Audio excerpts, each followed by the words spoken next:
रेशीम गाठी, रेशीम गाठी।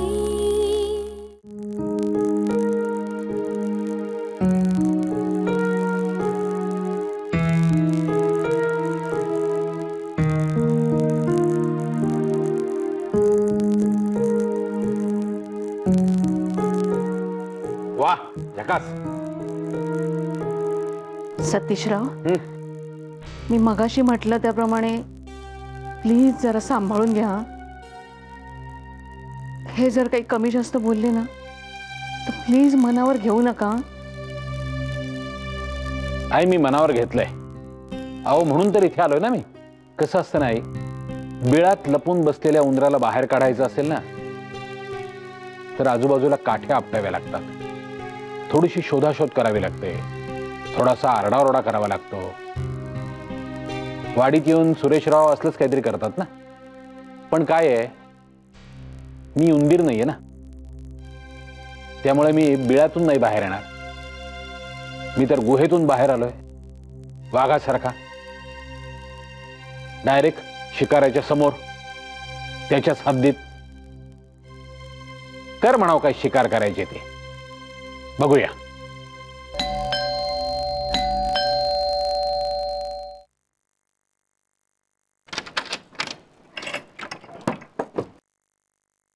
जय हो, जय हो, जय हो बाबाजी, जय हो, जय हो।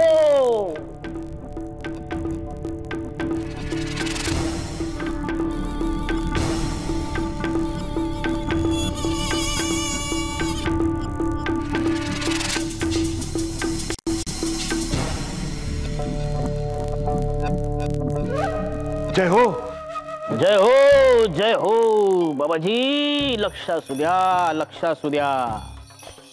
हा गोरा घारा पाहुणा कोणाचा मेवणा? महाराज आमच्या जावयांचे मेवणे आहेत ते। तुला विचारलं का? बाबाजी, बाबाजी पैशात खेळतो, सरळशी सरळ, वाकड्याला फोडतो। एकदम बरोबर ओळखलात तुम्ही, क्या बात आहे। काय आहे, मी शेअर ब्रोकर आहे आणि इन्व्हेस्टमेंट कन्सल्टंट आहे, त्यामुळे पैशात खेळतोच। हा, सरळ माणसाशी आपण एकदम सरळ वागतो। हा, पण कोणी वाकड्यात शिरलं तर मग फोडतोच। काय सुरेशराव? मग बघा बघा, महाराजांनी बरोबर ओळखलं की नाही तुम्हाला? तुमच्या महाराजांशी जरा बोलायला हवं। महाराज या जरा इकडे। बाबाजी, जय हो, जय हो, जय हो, जय हो, जय हो। बसा। बोला। मी काय म्हणतोय महाराज, तुम्ही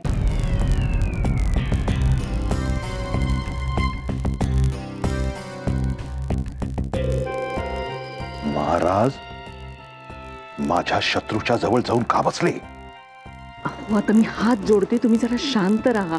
कसं शांत राहणार? भेटूया लवकरच। बाबाजी, जय हो। लेकरावर लक्ष राहू दे बाबाजी। जय हो, जय हो, जय हो। सुरेशराव, इंटरेस्टिंग आहेत तुमचे महाराज। हो, इंटरेस्टिंग आहे। मी जाऊन पडतो जरा। हा, तुम्ही पडाच, पण त्याआधी आज तुकडा पाडूयाच। तुकडा? तुम्हाला काय त्रास दिलाय मी तुमचा शत्रू आहे का? आणि तुम्हाला माझा फोटो कशासाठी हवाय? माझी माहिती कशासाठी हवी आहे तुम्हाला? आणि माझ्यावर पाळत तरी कशा करता? सुरेशराव, तुमच्या मुलीच्या लग्नात जी माणसं तुमचा पाहुणचार घ्यायला आली होती ना, त्या माणसांना मी सांभाळलंय। सुरेशराव, सगळं सुखेनैव चालू असताना कुणाच्या तरी नादाला लागून का नाती बिघडवताय तुम्ही? कदाचित याच सगळ्या गोष्टींचं मेघनाला टेन्शन येत असेल आणि म्हणून ती सदैव कुठल्या ना कुठल्या तरी दडपणाखाली असते। बाबाजी, मेघना दडपणाखाली आहे. असं का असेल बाबाजी? या सगळ्या प्रश्नांची उत्तर बाबाजी नाही देणार, तुम्ही द्यायची आहेत. माझ्या सगळ्या प्रश्नांची समाधानकारक उत्तर मिळेपर्यंत मी इथे ठिय्या देऊन बसणार आहे.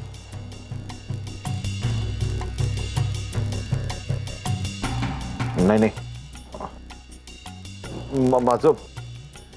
माझं चुकलंय सतीशराव. बाबाजी, मला तुमचा संकेत कदाचित कळला नसेल. खरंच मला त्यांचा संकेत कळला नसेल. तुम्ही माझ्यावर रागवा प्लीज. बाबाजींना काही बोलू नका प्लीज. माझ्या बाबाजींना काही बोलू नका. मला माफ करा, मी माफी मागतो. सुरेश, मग काय करताय तुम्ही? तुम्ही वयाने मानाने मोठ्या आहात माझ्यापेक्षा, माफी काय मागताय? आणि तुम्हाला काय वाटलं तुम्ही माझी माफी मागावी म्हणून मी हे सगळं करतोय? नाही सुरेशराव, खरंच नाही. तुमच्या डोक्यावर जे भूत सवार झालं होतं ते उतरलं ना, बस तेच तर हवं होतं आपल्याला. झालं गेलं विसरून जाऊया. येऊ? नमस्कार. येतो आई. आणि आता तुम्ही माझ्या घरी यायचंय, पण माहिती घ्यायला नाही बरं का, तर आमचा पाहुणचार घ्यायला. आई, मेघनाला काही निरोप आहे का तर सांगा. थेट सर्व्हिस आहे बरं का.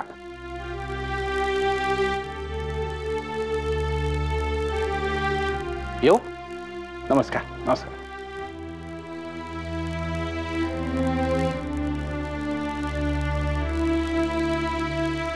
जय हो बाबाजी.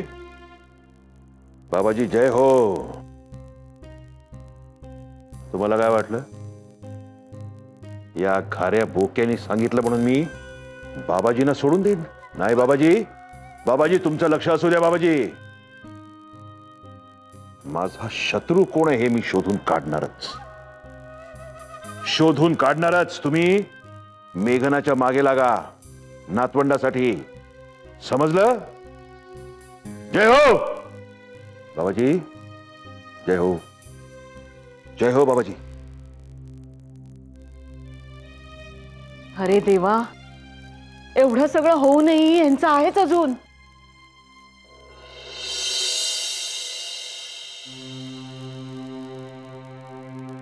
काय झालं? त्यांना डोकं कंप्लीट गेले कामात. खूप राग कंट्रोल केला ना, खूप केला राग कंट्रोल. अरे काय झालं आता? रोज नवीन नवीन युक्ता काढतोय ना तो समीर भास्कर. परवा त्यांनी स्वतंत्रपणे प्रत्येकाबरोबर मीटिंग केली कॉस्ट कटिंग बाबत. मग त्यांनी सगळ्यांची एकत्रितपणे मीटिंग केली, सगळ्यांचे सगळे मुद्दे ऐकून घेतले आणि मग एमडींसमोर ते सगळे मुद्दे स्वतःचे म्हणून मांडले. नो इश्यूज, तुला क्रेडिट पाहिजे ना, घे ना. पण मग आमच्या सगळ्यांचा कॉस्ट कटिंगला विरोध आहे असं चित्र त्यांनी उभं केलं एमडींसमोर. बरं, मी बोलायला मध्ये उभा राहिलो, मला नाही बोलू दिलं. उलट मी सगळ्यांच्या विरोधात आहे असं चित्र उभं केलं. सगळीकडे दिसणारं चित्र आहे.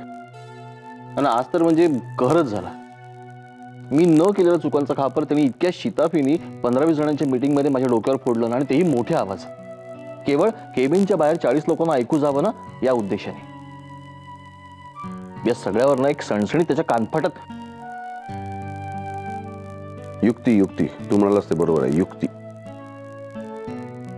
त्यातल्या त्यात सभ्य आणि सॉफ्ट माणसाला टार्गेट करायचं, बाकीच्यांना इम्प्रेस करण्यासाठी त्याच्यावर खूप ओरडायचं. ट्रिक बरेच जण वापरतात.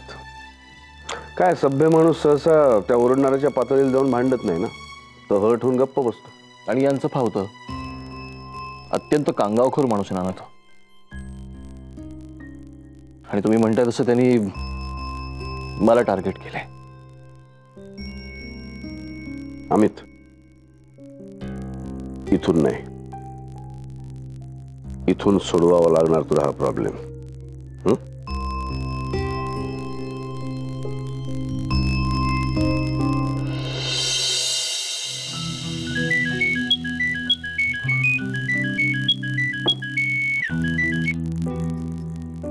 हाँ बोल का माधवी. ताई, अगं गडबड झालीये ग. काय ग? काय झालं? सुरेशरावांची तब्येत व्यवस्थित आहे ना? अगं ते बरे आहेत ग, म्हणजे त्यांची तब्येतही बरी आहे. पण तुला माहितीये ना, ते देसाईंच्या जावयाच्या मागे लागले होते, शत्रू शत्रू करत. अगं हो, मी तिथेच होते. ते मेघनाकडे जाऊन आले तेव्हाच ना? अगं तेच सांगतेय. अगं ते सतीशराव इथे येऊन बसले होते आज दिवसभर घरी. काय? मग सांगतेय काय तुला. बापरे, म्हणजे मोठं भांडण वगैरे झालंय का? नाही नाही, भांडण वगैरे झाले नाही ग. पण त्या सतीशरावांनी ना ह्यांचं सगळं म्हणणं खोडून काढलं आणि हे फोटो वगैरे मागत होते ना, त्याचा जाब सुद्धा विचारला. अरे देवा, म्हणजे भलतंच वाढलं हे प्रकरण. हो ग. पण मग आता? ती माणसं फारच सभ्य आहेत ग मीना. अगं दुसरी कोणी असते ना त्यांच्या जागी तर पोरीला छळलं असतं, आपलं नावही टाकलं असतं त्यांनी. अगं पण ते सतीशराव सुद्धा इतके शांत होते ना. खरंच भाग्यवान आहे ग मेघना. पण आता या सगळ्या प्रकरणामुळे ना तिथे काही गडबड नाही झाली म्हणजे मिळवलं. तू प्लीज एक काम करशील का ग? प्लीज थोडा वेळ काढून तिथे जाऊन येशील का? माधवी, मी जाऊन येईन अगं त्यांच्याकडे, पण आत्ता नको. अगं हे प्रकरण अगदी ताजं ताजं आहे. थोडंसं निवळू दे त्याला. हा, मी जाईन म्हटलंय ना, म्हणजे मी नक्की जाऊन येईन. हा बरं. माधवी, माधवी रडू नकोस ग. असं काय करतेस तू? माझ्यावर विश्वास आहे ना तुझा? मी म्हटलंय ना मी जाईन म्हणून. हा, मी नक्की जाईन, तू काळजी नको करूस. फार कोंडमारा होतो ग माझा. ठेवते. ठीक.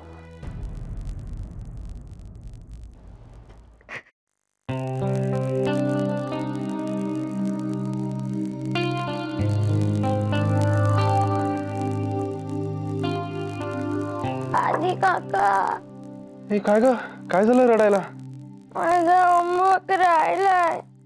माझा होमवर्क नाही पूर्ण झाला तर माझे मार्क जातील ना. एवढंच ना, वेडपट. अगं रडायचं काय त्यात?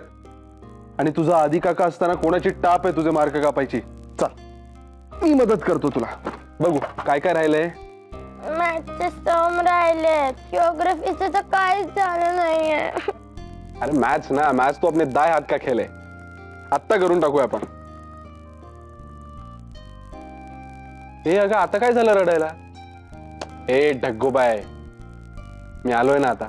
फटाफट तुझा होमवर्क पूर्ण करून टाकू आपण. आधी हस बघू. हस. ए ढग्गोबाय, ढग्गोबाय, ढग्गोबाय, हस हस हस. चल सांग मला पटापट. हे बघ, हे वाला सम ना. एखादाच शब्द क्षणात परक करून टाकतो मला. इथून खूप दूर जाते मी. अर्चू, हे अर्चू. सतीश, आलास तू? तू बरा आहेस ना? हा, अर्चू, अगं काय हा बावळटपणा? मी काही मारामारी करायला गेलो होतो का तिकडे? अरे असं काय करतोय? नाही नाना, लवकर या, सतीश आलाय. अर्चू, काही झालं नाही ना तुला? अरे नक्की. काय? अरे मी इतकी टेन्शन मध्ये अर्चू, होते. शांत. अरे तुला कळत नाहीये का? आलास का? काय रे, बरं आहे ना सगळं? सगळं उत्तम आहे, कामगिरी एकदम फत्ते. काय रे, काही कमी जास्त झालं नाही ना? नाही नाही नाही, थांबा थांबा थांबा. तुम्ही आधी सगळे बसा. अगं अरे, बस बस चूप, बस. काय चाललंय तू तुझं? बस बस हा. बस. आणि ना सगळे अगदी पहिल्यापासून सांग, स्टेप बाय स्टेप. हा, ना माई, मी सकाळी उठलो, तोंड धुतलं, चहा घेतला. सतीश. अर्चू, अरे नाना बघा ना, हीच म्हणेल ना स्टेप बाय स्टेप सांग अरे म्हणून. हो, पण तुला आता मस्करी सुचते का? इथे जीव टांगणीला लागलाय. बरं सगळं सांगतो. काही नाही ना, मी सरळ सरळ त्यांच्या घरी गेलो, माझे फोटोग्राफ्स आणि सगळी माहिती त्यांच्या समोर ठेवली आणि त्यांना म्हटलं, या सगळ्या माहितीची तुम्हाला जी काही पूजा करायची असेल ती पूजा करा. तुमच्या मनामध्ये काही शंका असतील तर तुमच्या प्रत्येक शंकेचं मी निरसन करेन. त्यांनी घेतलं सगळं? हे कुठले घेता येतो? अर्थात मी सुद्धा काही फोटोग्राफ्स आणि सर्टिफिकेट घेऊन गप्प नव्हतो ना बसणार. मग मारामारी झाली का? सांग ना. जेव्हापासून तू तिथे गेलायस ना तेव्हापासून भीतीच वाटतेय नाही का? तसं काहीही झालेलं नाहीये. काही नाही हो. त्यांना खणखणीत आवाजात थेट प्रश्न विचारले, तुम्हाला माझी माहिती कशासाठी हवी आहे, माझा फोटो कशासाठी हवा आहे. मग काय म्हणाले काय पण त्याच्यावर? का नुसतं बाबाजी बाबाजी करत राहिले? जो काय नाही हो, त्यांनी एकदम माघारच घेतले. पाय धरायला लागले माझे.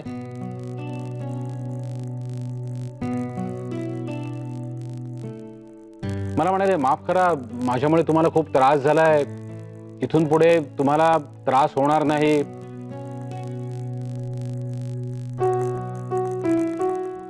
नाना, त्यांचं हे सगळं वागणं बघून मलाही ऑकवर्ड झालं. हो रे. मी म्हणालो जाऊ दे हो, पाय कसले धरताय तुम्ही माझे. किती झालं तरी ते वयाने मोठे आणि आपली व्याही आहेत. मी म्हटलंय बघा, झालं गेलं सगळं विसरून जाऊया, आनंदाने कामाला लावूया. करेक्ट. हा अप्रोच पाहिजे. नाही, मनात तेल ठेवून काही होत नाही रे. चला, सगळं सुरळीत पार पडलं ना? अगदी व्यवस्थित. आणि माझा मूड बघून तुमच्या लक्षात आला असेलच ना? गुड. नाही, जरा अवघड जागेचं दुखणं होतं. तू खूप हुशारीने हँडल केलंस. थँक्स. मला जावई आहेच मी हुशार. काय आता?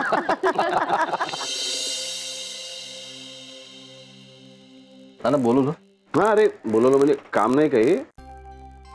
मला तुला असं विचारायचं होतं, तू कधी एखाद्या पेंटिंगच्या एक्झिबिशनला गेलायस का रे? काय? हा, म्हणजे मोठ्या म्हणजे आर्ट गॅलरीमध्ये वगैरे असतो त्याला. नाना, मी कुठल्या विचारत आहे आणि तुम्ही मला हे काय विचारताय? मला काय म्हणायचं आहे, तिथे तू ऑब्झर्व केलं असशील ना, तर ते त्या क्षेत्रातले असे किडे असतात ना, दर्दी, रसिक, क्रिटिक्स वगैरे, ते ना असं त्या पेंटिंग्सकडे असे डोळे बारीक करून लांबून बघतातच. त्याचं काय? माणसाने आपल्या प्रॉब्लेमकडे पण असं लांबून बघावं असं मला वाटतं. होतं काय, आपण त्या प्रॉब्लेमच्या जवळ असलो ना, त्यात गुरफटलेले असलो की तो प्रॉब्लेम आपल्यावर काय आणि कसा अटॅक करणार आहे ते आपल्याला कळतच नाही. लांबून बरोबर अंदाज येतो. आपण काय करायचं ते कळतं. Correct. Okay okay okay okay, I got you. मग काय, 4 कपडे पॅक करा आणि विजय आणि मुलांना घेऊन सुटा. एखादं 3 days 2 nights वगैरे पॅकेज घे आणि या सगळ्यापासून जरा लांब जा.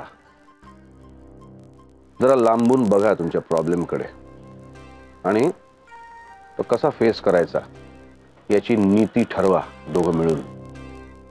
आणि मग या जोमाने परत रणभूमीकडे. काय नाना, तुम्ही म्हणता ते सगळं पटतंय मला, पण आता एवढे पैसे खर्च करायचे. अरे मी स्पॉन्सर करतो ही ट्रिप. नाही नाना, तसं नाही हो, पण ह्या सिच्युएशन मध्ये मला असं वाटतं की ते नाही परवडणार. ओके, हा तुझा प्रॉब्लेम सॉल्व्ह झाला ना की तू माझी आणि मायची अशी एक ट्रिप स्पॉन्सर कर, फेट्टम फाट. काय? मला आवडेल नाना, नक्की आवडेल, पण तरीही मला असं वाटतं की अरे प्रॉब्लेम किती गंभीर असला तरी आपण असा गंभीर चेहरा करून तो सोडवायला पाहिजे असं काय कुठे लिहिलेलं नाही काही. अरे माणसाने प्रॉब्लेम कसे हसत सोडवावेत. असं म्हणतात, laugh in the face of a problem. Yes. जा, बोल विजयाशी आणि शुभस्य शीघ्रम. उद्याच सुटा. हस ना जरा. That's it.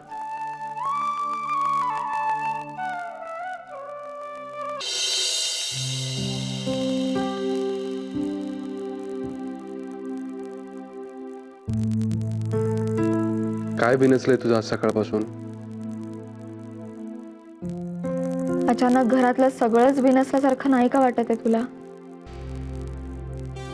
बघ ना, सतीश दादा आणि बाबांच्यातलं प्रकरण झालं.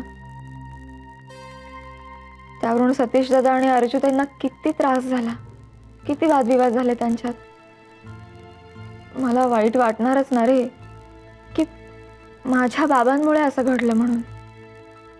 बरं, दुसऱ्या बाजूला बाबांचंही वाईट वाटतं. त्या बाबाजींच्या नादी लागून कसे वेड्यासारखे वागतात ते. कमवून यार मेघना, झालं ना पण आता ते सगळं मिटलं ते प्रकरण. सोड ना, उगाळतेस कशाला? अरे असं आत्ता वाटतंय मिटलं म्हणून, पण हे पुन्हा उद्भवणारच नाही कशावरून. आणि झालं गेलं विसरून जाव्यात असं कितीही म्हटलं तरी विसरल्या थोडी जातात गोष्टी.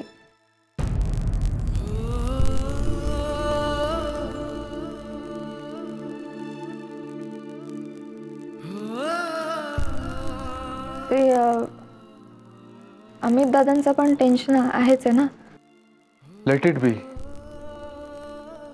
काहीतरी सांगू तुला, म्हणजे हा माझा फंड आहे. बघ तुला पटला तर.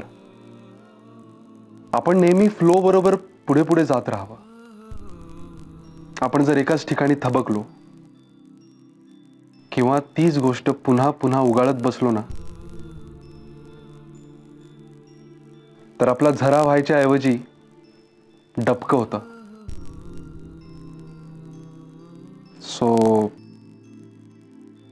सोच लो.